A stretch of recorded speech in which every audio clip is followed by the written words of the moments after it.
만나면 좋은 친구 MBC. 시청자 여러분 안녕하십니까? 1월 19일 새벽 내란 우두머리 혐의를 받는 윤석열 대통령이 구속됐습니다. 윤 대통령 구속 소식에 반발한 지지자들은 서울 서부지법에 난입해 폭동을 일으켰습니다.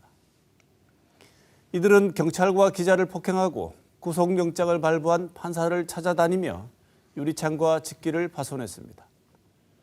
현직 대통령 구속도 헌법기관에 대한 공격도 모두 헌정사상 초유의 사태입니다. 오늘 월간 정치에서는 윤 대통령 구속과 서부지법 폭동을 비롯한 이달의 정치 이슈를 분석해 보겠습니다. 함께 하실 패널 두 분 소개합니다. 박재일 영남일보 논설실장 나오셨습니다. 안녕하십니까. 김영건 전 더불어민주당 국회의원 나오셨습니다. 예, 안녕하십니까. 네, 두 분 모두 어서 오십시오. 먼저 윤 대통령 구속, 구속이 언제 될 것인가 했었는데 결국 1월 19일 구속됐습니다. 정파를 떠나서 그다음 보는 시각을 떠나서 이유를 떠나서 국민 모두가 참담해하는 심정은 마찬가지일 것 같은데 두 분 어떻게 보셨는지 말씀 듣고 뒤에 얘기 나눠보겠습니다. 먼저 김영건 의원부터. 예, 현직 대통령이 구속됐다라는 것은 굉장히 참담하고 안타까운 일이죠. 우리 정치의 실패를 상징한다고 생각합니다. 우리는 어떻게 저런 부적격자를 대통령으로 선출하게 되었을까? 그리고 대통령이 그 내란, 쿠데타를 주도하는 과정에 본인의 설명에 따르면 정치의 극한적 대립이 원인이 되었다고 얘기를 하는데 선출하는 과정 그리고 우리 정치가 그 문제를 풀어나가는 능력이 결여되어 있었다라는 저는 이 참담한 현실 앞에 우리 국민 모두가 성찰적이고 반성적인 태도로 이것을 바라보고 무엇을 고쳐야 할 것인가를 심각하게 고민해야 할 시점에 와 있다. 영장, 체포와 구속영장이 판사들에 의해서 4번 반복해서 나왔지 않습니까? 체포영장이 2번 발부되고 체포적부심 그리고 구속영장. 그러니까 4번에 걸쳐서 현직 대통령에 대해서 판결을 하게 되는 그 판사들의 심정은 어땠을까? 그런 생각도 참 많이 들었고요. 우리 모두가 이 현실을 아프게 받아들여야 된다 이렇게 생각을 합니다. 네. 무겁다고 말씀하셨지만은 좀 저는 혼돈스러워요, 여러 가지가. 흔히 뭐 전임이답이죠. 우리가 가보지 않는 길을 지금 가는 것 같은데 이게 과거에는 그 어떤 정치적 상황들이 정치 역사적인 상황이 선진 서구라파나 뭐 중남미 이런 데서 있었던 일을 우리가 반복해오고 개선해 온 것이라면 지금은 전 세계가 최첨단 그 IT 국가 대한민국에서 계엄이 선포되고 지금 현직 대통령이 구속된다. 이게 세계적으로도 거의 뭐 전임 미담의 경제예요. 저걸 저 친구들은 어떻게 풀어나갈까 이렇게 보고 있는 것 같은데 글쎄요, 뭐 저희들이 한편으로는 좀 다행스러운 것은 그러니까 구속영장이 발부됐잖아요. 그리고 영장 집행이 어쨌든 우여곡절 끝에 이루어지고 또 다른 그 정치적인 심판을 하는 탄핵재판소, 헌법재판소의 탄핵 심판까지 이제 2바퀴가 돌아가고 있어요.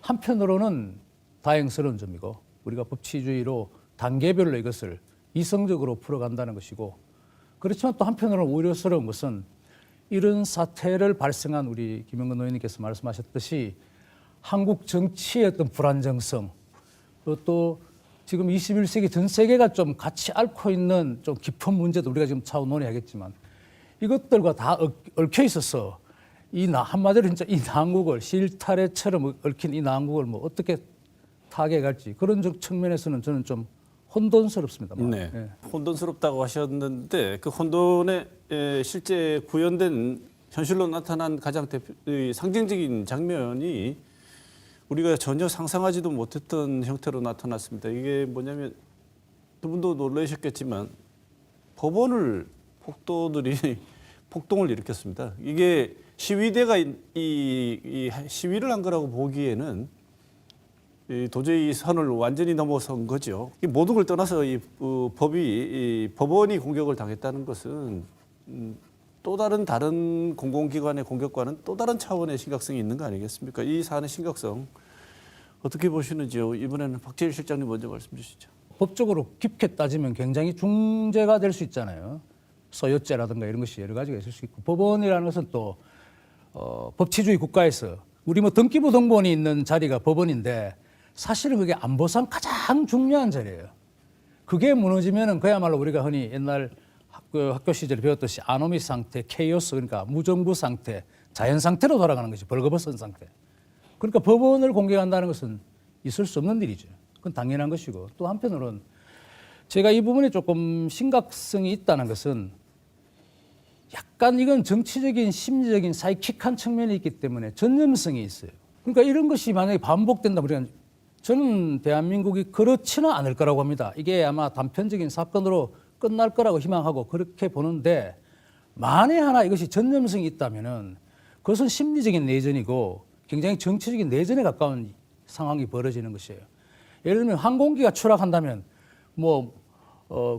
제주항공이 추락했지만 그게 뭐 다른 항공사가 나도 따라 추락하겠다 이러지는 않잖아요. 그런데 이 이제 난입이라든가 이런 정치적 폭동에 가까운 사건들은 상대의 어떤 감정선을 유발하고 그래서 좀 굉장히 전념성이 크기 때문에 이건 심각하죠. 그게 뭐 법적으로 이 사람들을 어떻게 단죄하느냐 하는 문제와는 또 별개로 뭐 심각하고 좀 우려가 된다는 그런 말씀을 드리고 싶습니다. 네, 김홍근 의원은 어떻게 보십니까?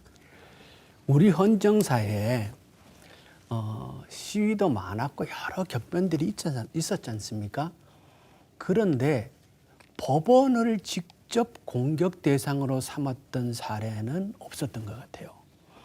그런 점에서 이번에 서부지원에 난입한 것은 굉장히 중차대한 사건이고 우리가 TV 화면으로 반복해서 보고 있습니다만 생경한 장면인 거죠. 저는 그 화면을 보면서 어떤 느낌이 들었냐 그러면 매우 조직적이고 폭력적이며 무자비하다라는 생각을 했어요. 네. 그리고 그걸 보면서 저 다음 단계는 인신에 대한 직접적인 공격으로 이어질 가능성도 배제할 수 없겠구나. 그래서 이 사태가 아까 우리 실장님 얘기하신 것처럼 그냥 단편적인 일로 마무리돼야지 이것이 더 확장되거나 지속된다라는 거는 대한민국의 커다란 비극으로 진짜 내전으로 전환될 가능성이 있는 사건이라서 우리는 엄중하게 보고 확고하게 대처해야 된다라는 생각을 저는 하고 있습니다. 네. 이번 난입을 일으킨 난입 사태 혹은 뭐 이게 우발적이든 계획적이든 이런 일에 이런 분위기를 조성한 주체들은 누구라고 생각하세요? 계략적으로 대체로 이런 상황에서 볼 때는 우리가 뭐 지금 유튜브에 뭐 매몰돼 있다든가 또 아니면 정치권이 너무 폭주 기관차처럼 마주보고 있다든가 아니면 나의 신념을 지금 뭐 어떻게 구현할 방법이 없으니까 거리로 나온다든가 하는 여러 가지 있지 않겠습니까? 그런 와중에 우리가 조금 더 절제하고 다 커팅을 하면서 내 주장을 해야 되는데 이게 완전히 선을 넘어버린 것이니까 저도 이해하기 힘들죠. 대통령의 구속과 폭도들의 법원 난입은 직접 연결이 되어 있는 거잖아요. 그런데 대통령은 그 현재 여당 당원이죠. 그러면 현직 대통령이 구속된 것에 대해서 여당의 책임 있는 반성과 사과가 있어야 마땅해요. 그런데 지금까지 여당은 어떠한 반성과 사과의 메시지를 내놓고 있지 않습니다. 또한 대통령과 대통령의 변호인은 끊임없이 법원의 영장을 불법이라고 반복해서 주장했어요. 그리고 여당의 의원들이 이것에 동조했어요. 법원의 영장에 대해서 그것이 문제가 있을 때는 법적인 절차를 통해서 제기해야지 일방적으로 반복적으로 그것을 불법이라고 얘기한다라는 것은 정치인이 혹은 국민 누구도 해서는 안 될 행위를 한 거거든요. 이러한 반복적인 행위가 폭도들의 법원 공격에 빌미를 제공한 거다. 그런 점에 있어서 저는 여당과 대통령이 이 배경을 직접적으로 형성한 책임을 면할 수 없다라고 생각합니다. 이런 사법부의 공격까지 진행이 되게 만든 어쩌면 원인은 계엄 선포고 그다음 탄핵 심판 아니겠습니까? 근데 이 탄핵 심판정에 다른 대통령 그동안 탄핵 심판을 받았던 대통령들은 직접 출석을 하지 않았는데 어쨌든 윤석열 대통령은 헌재 심판 탄핵 심판에 직접 출석을 했습니다. 그 이유가 뭔지 어떻게 생각을 하시는지 박 실장님 어떻게 생각을 하십니까? 예를 들면 내가 지금 죄를 지었는데 수사관에 이야기하는 거하고 변호사하고 이야기하는 어느 편하겠습니까? 변호사하고 이야기하는 편하겠죠.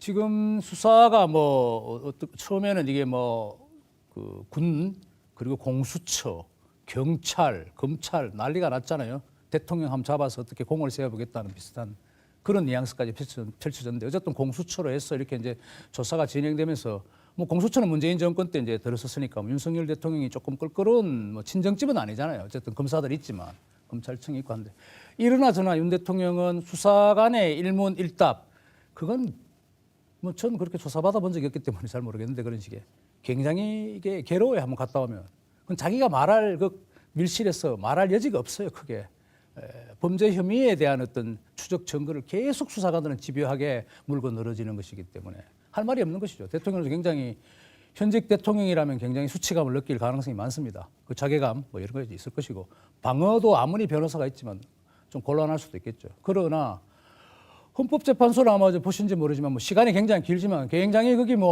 합리적인 질문과 어떤 좀 우리 흔히 말하는 그 답변의 여유 공간이 많아요. 조금은 리버럴, 좀 자유로운 법정의 분위기가 있고 그리고 심지어는 이게 지금 탄핵 재판이라는 것은 그 정치 재판과 마찬가지거든요. 우리가 헌법에 규정한. 그래서 재판관들의 질문도 그 정치적인 요소를 굉장히 많이 물어봐요. 지금 의도를. 그러면 당연히 윤석열 대통령으로서는 자기를 방어할 수 있는 공간이 되는 것이고 장수가 되는 것이죠.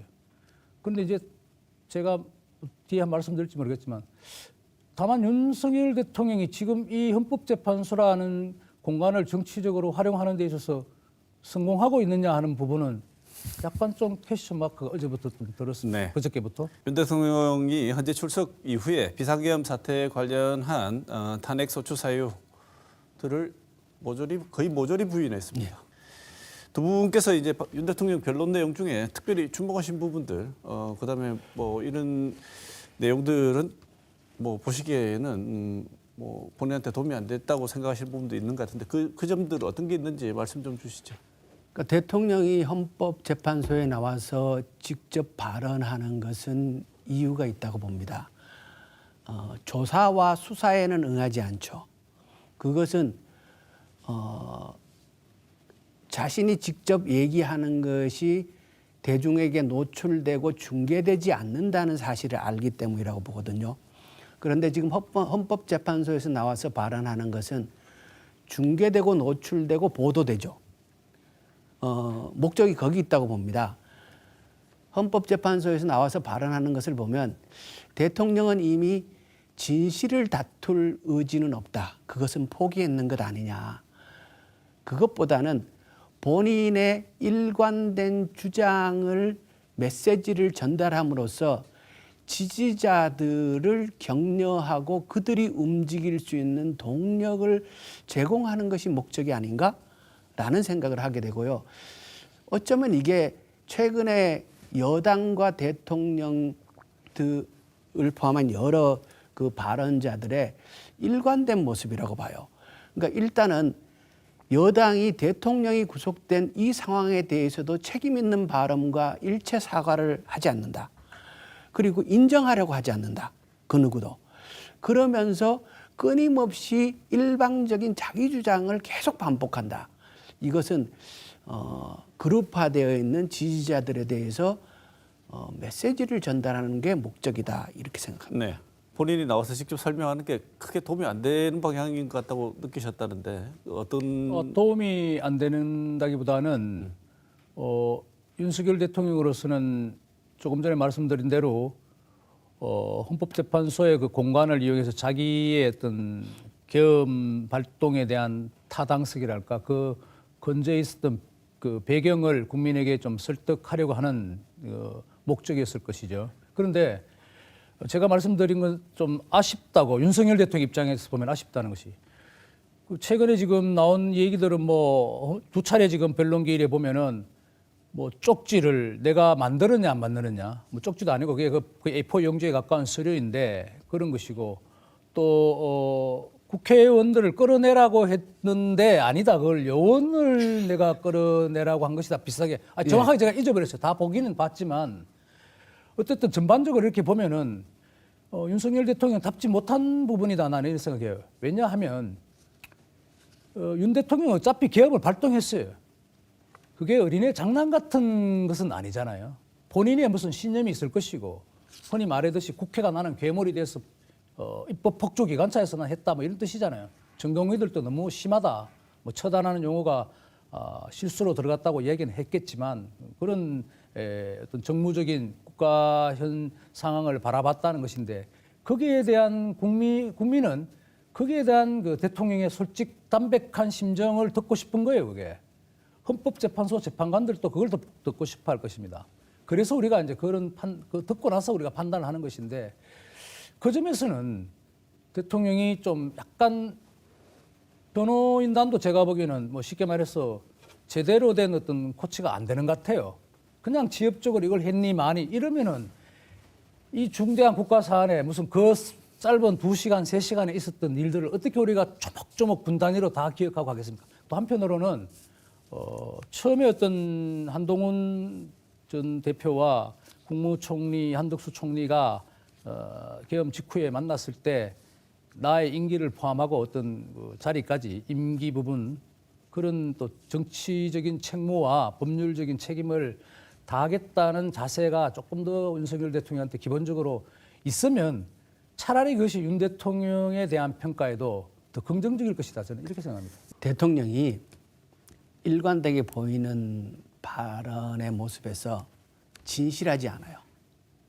국민을 대하는 태도가 국민 앞에서 발언할 때는 진실해야 되거든요. 본인이 정치하는 사람은 그냥 말로만 국민을 따르고 하늘같이 생각한다라는 게 아니라 그 엄중함이 몸에 배어 있어야 되거든요. 그런데 발언하는 많은 것들이 진실하지 않고 왔다 갔다 하고 자기 성찰적인 태도가 전혀 보이지 않습니다. 네. 그래서 그런 면에 있어서 국민의 한 사람으로서 대통령의 지금의 모습은 매우 불쾌하죠.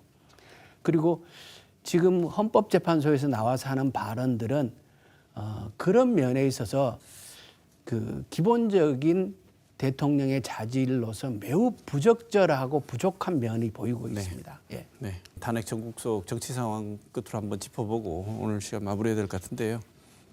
정당 지지율 결과가 계속 나오고 있습니다. 이게 의외라는 분들도 계시고 여러 가지 과표집됐다는 얘기도 있고 굉장히 이 여론 전문가들도 이걸 어떻게 해석해야 될지 모르겠다고 말하는 분들이 굉장히 많으십니다.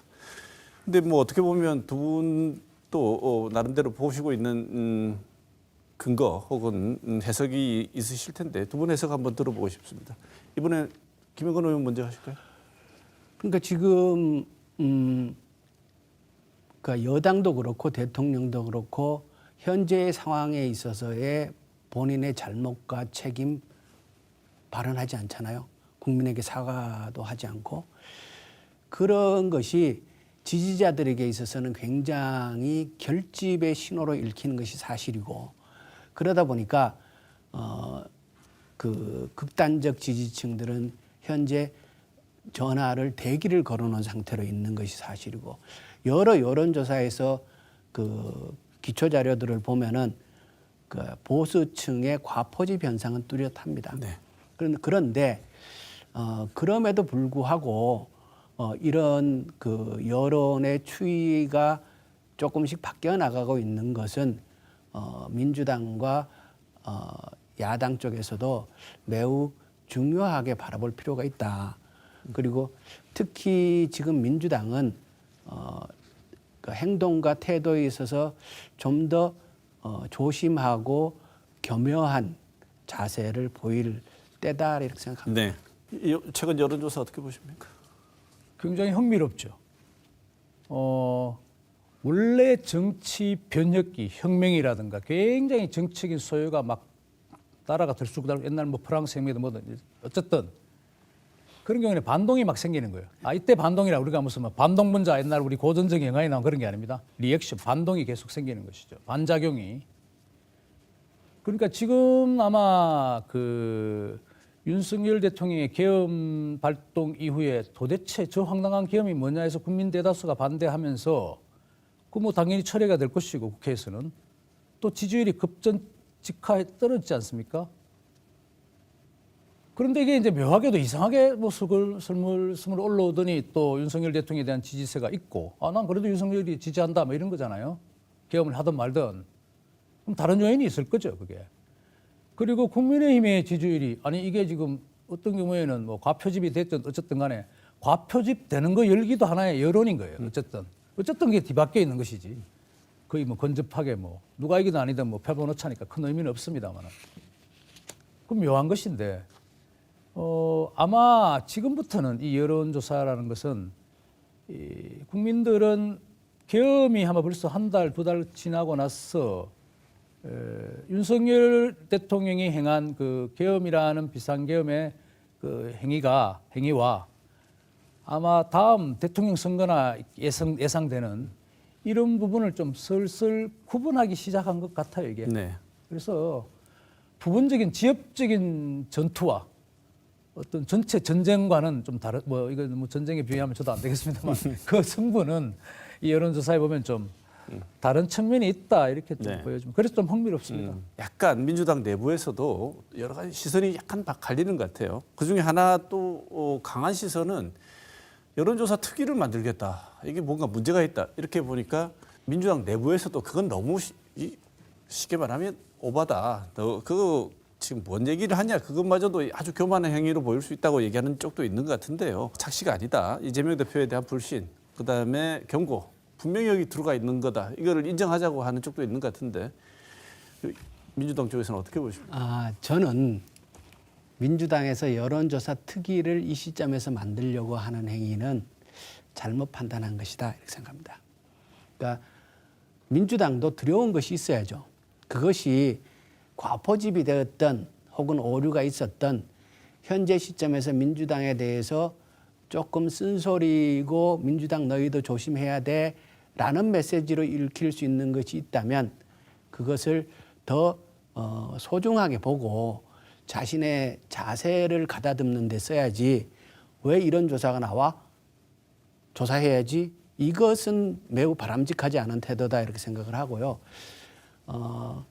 지금 이제 이런 조사가 나오는 것에 대해서 그 서로가 경계해야 된다고 생각합니다. 왜냐고 하면 지난번 그 총선 때도 총선 직전에 여론조사하면 여당이 유리했었어요. 그런데 총선 결과는 완전히 편애했었죠. 그렇기 때문에 우리 지금 소수 표본으로 조사하는 한계가 민심을 정확하게 읽는 데는 많은 어려움이 있다 이런 점을 알고 괜히 잘못 해석했다가 보수 여당도 더 큰 어려움에 직면할 수 있는 거죠. 이번에는 그럼 외부 시선을 한번 들어보도록 하겠습니다.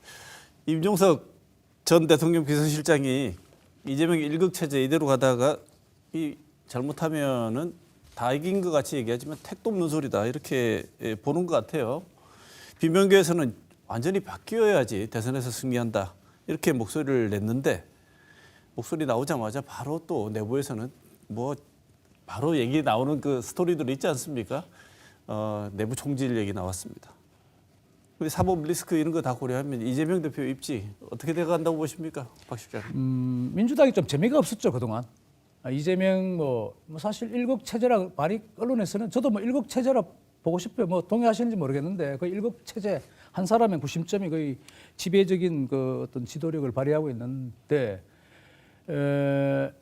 우선 뭐 여론조사 특위 그건 좀 우스운 이야기고요. 아까 제가 뭐 조금 전에 말씀드린 지금 개별 단위의 전투와 전체적인 어떤 전략 전술이 요구되는 큰 전투가 있는데 이게 너무 좁게 바라본다 지금 민주당은. 그건 뭐 민주당의 사정이니까 모르겠지만 어쨌든 그건 좀 적절하지 않는 것 같고요. 여론조사 특위를 해서 만들어서 뭐 어쩌고 뭐 여론조사를 뭐 하여튼 건 다른 부분인데 이게 민주당이 섣불리 끼어드는 것 같고 이재명 대표의 지금까지 온 것은 제가 이재명 대표가 장점을 한 말씀드리면은 어쨌든 굉장히 그 용어 구사력이 적절한 용어를 잘 구사하고 탁월해요.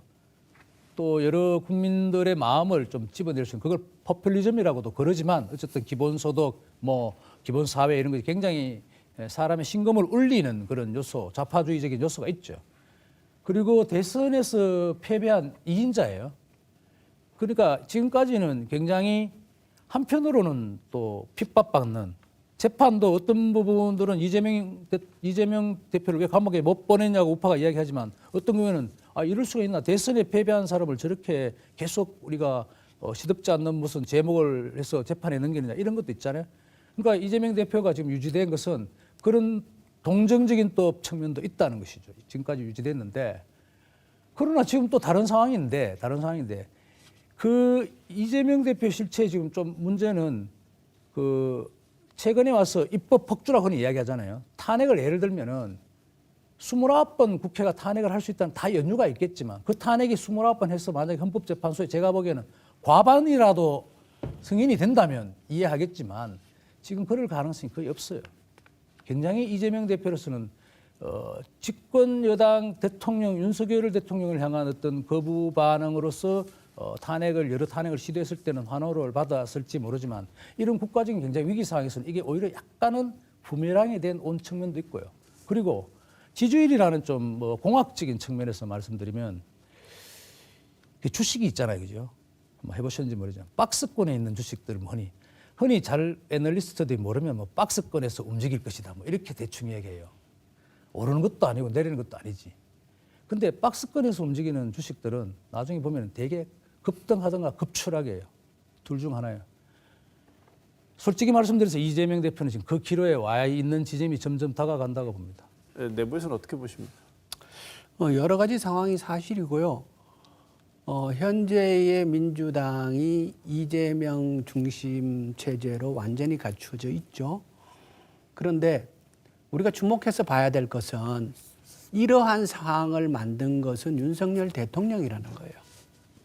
그러니까 정치가 경쟁을 통해서 선거 결과가 나왔으면 그 결과를 받아들이고 그리고 낙선자에 대한 존중 그리고 낙선자를 지지한 유권자들에 대한 이해 이런 것이 함께 가야 그것이 민주주의거든요. 그런데 윤석열 대통령은 끊임없이 0.7%로 낙선한 사람에 대해서 공격을 했고 수없이 많은 법을 갖다 들여대서 사실 아까 시덥지 않은 범죄 혐의라고 표현을 했는데 다 그런 것들이거든요. 그리고 김혜경 여사에 대해서는 10만 원도 안 되는 카드를 가지고 기소를 해서 재판을 받게 만들고 있을 수 없는 일을 한 거죠. 그렇게 선거를 정치를 대립적인 정치로 만들어 나가다가 결국 본인이 먼저 감옥을 갔죠. 그렇다면 현재 이재명에 대한 악마화되어 있는 이 현실 그리고 민주당이 이재명 중심으로 뭉치도록 만들어 놓은 이 과정에 대해서는 윤석열 대통령의 정치가 상당 부분 기여한 것이고 그 말로가 지금 본인이 감옥 가고 있는 거죠. 네. 그렇기 때문에 저는 한쪽이 해소되면 다른 쪽도 해소되는 거죠. 그러니까 민주당이 자유롭게 정치적인 발언을 하기 어려웠던 것은 끊임없이 대표가 대통령에 의해서 공격받고 있는 상황이니까 말하기가 참 어렵지 않습니까? 네. 그렇기 때문에 앞으로 상당한 공간이 열릴 것이고 그것은 민주당에게 매우 바람직할 것이다 이렇게 네. 봅니다. 이재명 대표에 반하는 목소리는 점점 커질 가능성이 많고 그 목소리가 커지는 것 자체가 김영건 전 의원 보시기에는 민주당 체질을 강화하는데 나쁘지 않다 이렇게 보시는 거죠? 그러니까 방금 표현하신 이재명 대표에 반하는 목소리라는 그 표현 자체가 현재의 구도를 반영한 표현이죠. 민주당은 이재명 대표와 함께 갈 수도 있고 다른 목소리를 낼 수도 있고 여러 다양한 목소리를 내는 거지 특정 누구에 반하느냐 안 하느냐가 중요하지 않은 것이죠. 네. 예. 네, 이번 국힘당 한번 살펴보고 오늘 시간 마무리해야 될 것 같은데요. 보수 우파라고 하는 분들 중에서 또 국힘당이 극우 세력이라고 불리는 사람들과 연대가 점점 강고해진다는 걸 걱정하는 사람들이 많습니다. 박 실장님 보시기에 국민의힘 지금 방향 어떻게 보십니까? 국민의힘은 지금 방어하기가 급급하죠. 다만 여론조사도 아마 국민의힘이 좀 유리한 걸로 나오는 것도 일부 있다고 하지만 본인들도 이게 왜 이런지 잘 모르는 것 같아요. 지금 그만큼 격동의 시기를 보내고 있는 것이고 방금 사회자님께서 뭐 어떤 거구 약간 이런 쪽 거리감 뭐 이렇게 말씀하신 것 같긴 글쎄요. 국민의힘도 마찬가지고 민주당도 마찬가지지만 자신들을 지지하는 세력들의 좀 과도한 뭐 극우든 극자든 그런 부분을 쉽게 멀리할 수는 없을 것입니다. 아마 앞으로 예정된 선거가 있다면 대통령 선거든 뭐 또 향후 또 여러 지방 선거든 여러 가지가 국회의원 선거가 있을 테니까 선거 기술적인 측면에서는 그걸 배척하기는 어려울 거예요. 그러나 우리가 오늘 첫 모두에 말씀드렸다시피 어떤 사건, 법원 난입 사건이 있듯이 그게 하나로 제가 볼 수는 없고요. 그리고 배우가 아닌 어떤 배경이 있을 수 있다고 저는 주장했지만은 그 배경이라는 것이 무슨 누구 지시하는 게 아니고 우리 사회에 뭐 흔히 말하지 모두 책임일 수 있는데 국민의힘이나 어떤 민주당도 선거에 이기기 위해서는 어떤 그걸 품어 안는 방식은 되더라도 아마 그리고 또 그게 그 극단적인 주장을 하는 사람이 그 주류가 될 수는 없을 것이고 또 주류가 됐어도 안 된다고 그렇게 생각합니다. 네. 국민의힘 내부에 그 특정 종교 세력들이 상당수가 당원으로 들어가 있다라는 것은 모두가 다 인정하지 않습니까? 정당 내에 그 선거에서 그들이 영향력을 많이 끼치고 있고 그리고 이번 전국에서도 보였듯이 국민의힘 밖에서 계속 강력한 발언들을 하고 있는 특정 정치 세력이 있지 않습니까? 모함 목사를 비롯해서. 그런데 국민의힘이 계속 거기에 포획되어 들어가는 느낌이죠. 정치를 하는 사람들이 선거를 해야 되기 때문에 강력한 지지자들이 반드시 필요한 것은 사실이지만 그것은 부정할 수 없지만 정치가 극단주의와 결합했을 때 문제는 대한민국의 미래가 불행해진다는 거죠. 그렇기 때문에 여당이든 야당이든 늘 극단주의를 경계하기 위한 자정적인 노력, 끊임없는 자기 성찰을 해내지 못하면 저는 그러한 세력은 궁극적으로 정치를 할 자격이 없다 이렇게 생각합니다. 네. 하루하루 뉴스가 정치 뉴스가 쏟아지는 가운데 지난 한 달 동안 있었던 윤 대통령 구속 그리고 서부지법 폭동 등 그다음에 두 정당의 지금 현재 상태까지 좋은 말씀 많이 들었습니다. 오늘 말씀하시기 힘든 내용들 두 분 말씀하신다고 고생 많으셨습니다. 여기서 마치겠습니다. 고맙습니다. 네, 맞습니다.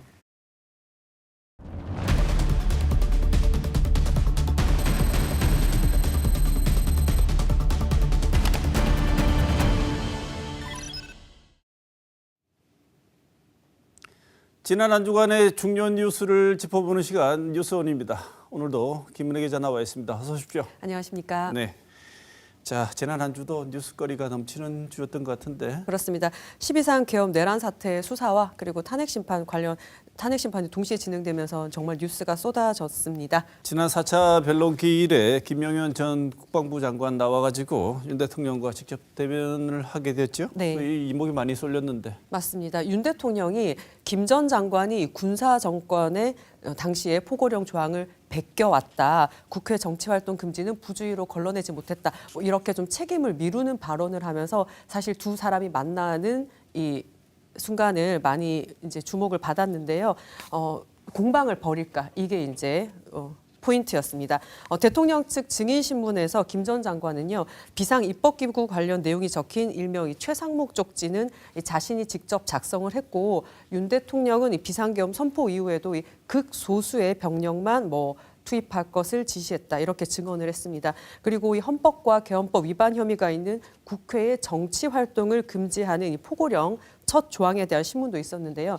김 전 장관은 포고령 초안도 자신이 작성을 했고 윤 대통령은 최종 검토만 했는데 뭐 많이 자세하게 읽어보지 않았다 이렇게 얘기를 했고요. 국회 측에서 이 첫 조항이 위헌적인 부분이 많았는데 대통령의 문제 제기가 없었냐 이렇게 질문을 할 때도 큰 별다른 언급은 없었다 또 이렇게 얘기를 해서요.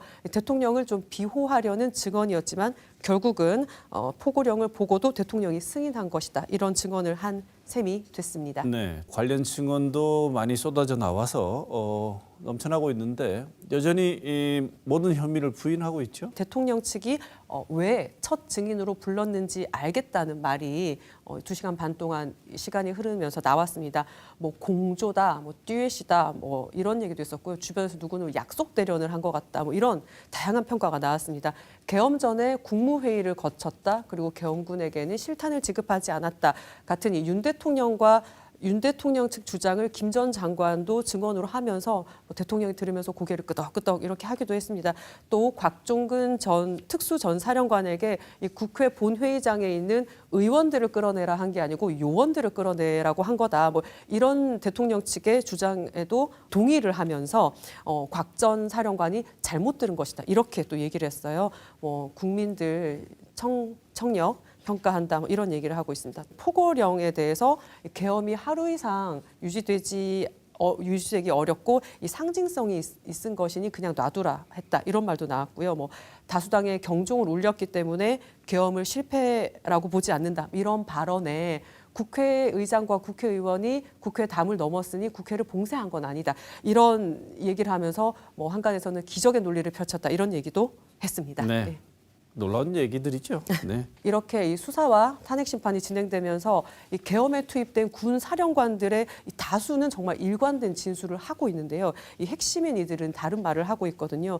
뉴스를 보면 볼수록 복잡해지시는 분들이 많을 것 같은데 이럴수록 정말 철저한 수사 그리고 탄핵 심판 과정이 중요한 것 같습니다. 네. 보면 볼수록 이 나라의 정치적 리더십이 그동안 어떠했던지 그리고 지금 현재 우리의 정치적 리더십은 어떤 건지 자꾸 질문을 하게 됩니다. 다음 소식 전해 주시죠. 네, 얼마 전 이 도널드 트럼프 미국 대통령 취임식이 있었잖아요. 국내에서도 이 초청을 받았다면서 많은 분들이 미국에 가셨는데요. 큰 소득은 없어 보였습니다. 네, 홍준표 대구시장 네. 취임 참석차 미국 갔죠. 네, 그렇습니다. 홍준표 대구시장은 지난 19일에요. 미국 출장을 떠났습니다. 대구시도 16일에 보도자료를 통해서요. 미국 60차 대통령 취임위원회 초청이 있었다면서 대통령 취임식과 퍼레이드 그리고 만찬 승리 집회에 참석할 것이다. 이렇게 보도자료를 냈어요. 홍 시장도 출국 전에 기자들을 만나서 트럼프 2기 주요 인사들에게 미국의 대한국 정책에 대해서 설명을 하고 돌아올 것이다. 이렇게 이야기를 했습니다. 네, 근데 이번 홍 시장의 출장에 대해서 세금 낭비 논란이 있지 않습니까? 네, 홍 시장이 너무 추워서 호텔에 있는 TV로 취임식을 봤다라고 SNS에 글을 올리면서 그럴 거면 왜 갔냐 이런 비판이 나왔습니다. 홍 시장은 저는 이 대목이 좀 놀랍긴 했어요. 8년 만에 대선 후보 자격으로 갔는데 이 밖에서 벌벌 떨면서 하는 건 좀 쪽팔리지 않냐 뭐 이런 글을 썼어요. 그리고 또 충분한 일정줄 없이 와서 미국 인사들을 좀 만나기도 여의치 않다 이렇게 글을 썼습니다. 놀랍긴 하네요. 네. 우리 모르는 사이에 언제 그런 일이 있었는지 모르겠지만 그렇습니다. 여튼 취임식이 실내로 바뀌지 않았습니까? 그래서 추워서 또 나이도 있고 하니까 그런 것 때문 아닐까요? 글쎄요, 야외에서 했더라도요, 이 연방의회 의사당 연단에 마련된 곳에서 이제 취임 선서를 하는데 그 연단 주위에는 대통령 그리고 부통령 가족들 전직 대통령들, 의회 관계자들에서 정말 핵심 VIP 같은 이 1,400명에게만 할당이 된 공간이었습니다. 그렇기 때문에 야외에서 하더라도요, 그렇게 가까운 거리에서 트럼프와의 친분이나 미국 행정부, 미국 인사들과의 인맥을 과시하기는 좀 어려웠을 겁니다. 다만 이 단상 아래에도 취임식을 볼 수 있는 공간이 마련되어 있는데요. 그 규모가 22만 명이 볼 수 있다고 해요. 그 미국 상하원 의원실을 통해서도 초청을 받을 수 있고 그리고 지역 주민들도 초청이 된다고 하는데요. 야외 의사가 취소되면서 그 의사당 인근 체육관에 2만 명 정도 들어갈 수 있는 곳에 또 행사를 마련했다고 하는데요. 홍 시장은 거기에도 들어가려고 했다가 들어가지 않았다 이렇게 표현을 한 겁니다. 네. 근데 홍 시장뿐 아니고 이번 취임식 참석차 미국으로 간 사람들 그 외에도 많지 않습니까? 우리 정부를 대표하는 공식 인사는요, 조현동 주미 대사가 유일했습니다. 초청 주체를 명확하게 밝힌 건 이 트럼프 장남 초청을 받았던 이 정윤진 신세계 부회장이었고요. 그리고 테드 크루즈 미 상원 의원 초청을 받았던 이 조정훈, 김대식 국민의힘 의원 등이었습니다. 국회 외통위에서도요 7명이 방미단을 꾸려서 갔어요. 이들은 메카시 전 하원 의장도 만났고 또 국민의힘 방미단 같은 경우에는 트럼프 행정부의 백악관 수석 내정자와도 면담을 했다 이런 사진들이 공개가 되긴 했습니다. 트럼프 2기 대응 중요하죠. 그리고 또 꼭 트럼프를 직접 만나지 않더라도 워낙 많은 사람들이 전 세계에서 모이기 때문에 외교의 장에 참석을 해서 국내 상황도 알리고 교류를 하는 자리가 형성될 수 있으면 참석하는 것도 좋은 거다. 이렇게 의미를 부여하는 시각도 있긴 합니다. 네. 그런데 이 취임식에 참석한다는 것 자체가 내가 이런 사람이다는 것 정도를 보여주는 네.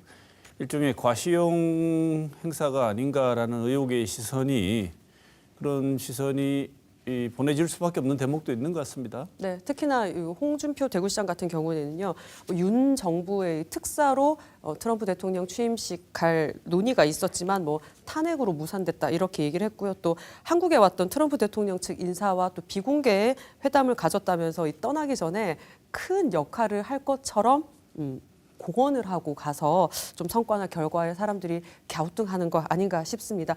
분위기는 확실히 파악하고 간다 이렇게 홍 시장이 얘기를 했는데요. 이에 대해서 대구 지역 시민단체인 대구 참여연대는 이전까지의 홍준표 대구시장의 국외 출장에 대해서 경비를 꼼꼼히 따져보겠다면서 정보공개 청구를 했습니다. 네, 지금 우리 현 상황과 또 미국 또 급변하는 상황 고려하면 미국과 우리 외교 관계는 정말 한 치 앞도 모르는 상황인데 네. 그런 상황에 비춰보자면 이번 방미 활동들이 좀 한가롭지 않았나 이런 느낌은 있군요. 마지막 소식 전해주시죠. 이런 상황에서도 민족 최대 명절이라고 하는 설 연휴에 들어섰습니다. 무겁고 복잡한 뉴스가 좀 많지만요. 이 설 연휴에 관한 소식들을 마지막으로 준비했습니다. 네. 27일이 임시 공휴일로 지정됐습니다. 항상 이렇게 임시 연휴 생기면 늘 그렇지만 체감은 좀 다르다죠. 현대, LG, 두산, GS 등 이 대기업 같은 경우에는요. 31일을 회사 차원의 휴무일로 지정을 해서 쉬거나 아니면 휴가를 권장을 했습니다. 하지만 중소기업은 예상하시다시피 좀 상황이 다른데요. 중소기업 중앙회가 지난 6일부터 14일까지 대구 경북을 포함한 전국에 있는 800개 중소기업을 상대로 설문조사를 했는데요. 임시 공휴일 휴무 실시에 대해서 중소기업 10곳 중 6곳, 60.6%가 쉬지 않겠다고 답했습니다. 이 중 99.2%는요. 설 연휴 이외에 휴무는 계획이 없는 것으로 조사가 됐습니다. 네. 이 난데없는 계엄에 또 연속되는 탄핵 정국으로 소비가 매우 얼어붙었지 않습니까? 그렇죠. 그래서 연말 연초가 없었다 이렇게 얘기를 하는데 유통이나 자영업자 반응은 어떻습니까? 네, 대형 유통업계인 롯데, 신세계, 현대는 교외에 있는 교회형 아울렛을 설날 당일에도 영업을 한다고 밝혔습니다. 설 당일은 보통 휴무를 하는데요. 영업하는 첫 사례라고 합니다. 또 백화점이나 대형 유통업체는요. 평일보다 휴일에 매출이 늘 더 높고 또 요즘은 좀 환율도 높아서 국내 소비가 좀 더 많지 않을까 이렇게 기대를 하고 있지만 마냥 반기지는 못하고 있습니다. 네, 이 주요 원인이 좀 많이 늘어난 해외여행 수요 때문에 그런 것 아닐까 이런 생각이 드는데요. 네. 해외여행이 실제로 최근 명절 연휴 중 가장 많다면서요. 그렇습니다. 인천국제공항공사와 한국공항공사 자료에 따르면요. 24일부터 다음 달 2일까지 열흘간 국내 6개 국제공항에서요. 이 출발을 기준으로 이 134만 295명이 해외로 떠날 것으로 집계가 됐습니다.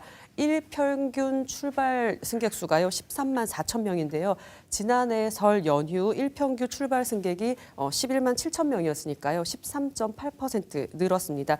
항공과 관광업계는 반기고 있습니다만 국내의 대표적인 관광지인 제주 서울에서는요 이번 설 연휴에도 찾는 인원이 지난 설보다 10%가량 줄 것으로 전망을 하고 있습니다. 요즘에 뉴스를 보면 인천공항이 뭐 출국 심사 전부터 꽉 막힌다 이런 사진이 막 돌거든요. 해외 여행이 늘면서 관광 수지 적자는 지금 계속되고 있습니다. 그렇기 때문에 효과를 조금 정확히 분석을 해서 밝히고 임시 공휴일을 지정해야 된다 이런 지적도 여전히 있고요. 또 임시 공휴일 지정에 그치지 않고 정말 내수를 진작하고 국내 관광에 나설 수 있도록 하는 정책들을 좀 마련해야 한다 이런 고민이 필요하다 이런 이야기가 나오고 있습니다. 네. 해외여행 가시는 분들은 또 해외여행 가시는 거고 네. 나머지 분들은 국내에서 이동하시려면 교통정체에 많이 신경 쓰이지 않겠습니까? 네, 가장 신경 쓰이는 부분이죠. 뭐 귀성 귀경길 교통량 분석하는 이런 이제 보도들이 나오는데요. 간단히 종합을 하면 앞으로는 이 설 당일인 29일에 이동량이 가장 많을 것으로 예상이 됐습니다. 이렇게 교통량이 많아지면 사고 위험이 높을 수밖에 없잖아요. 모쪼록 안전하게 오가면서 이 평안한 연휴를 보내셔야겠습니다. 네. 네, 복잡하고 무거운 뉴스들이 많습니다. 그래도 그리운 얼굴들 만나는 명절입니다. 그래서 이번 명절에는 밥상에 정치 이야기는 올리지 않으셨으면 합니다. 네. 모처럼만이라도 평온함 웃으면서, 속에서 네. 가족들과 즐거운 명절이 되기를 바랍니다. 김은혜 기자도 소식 준비한다고 고생 많았습니다. 네, 고생하셨습니다.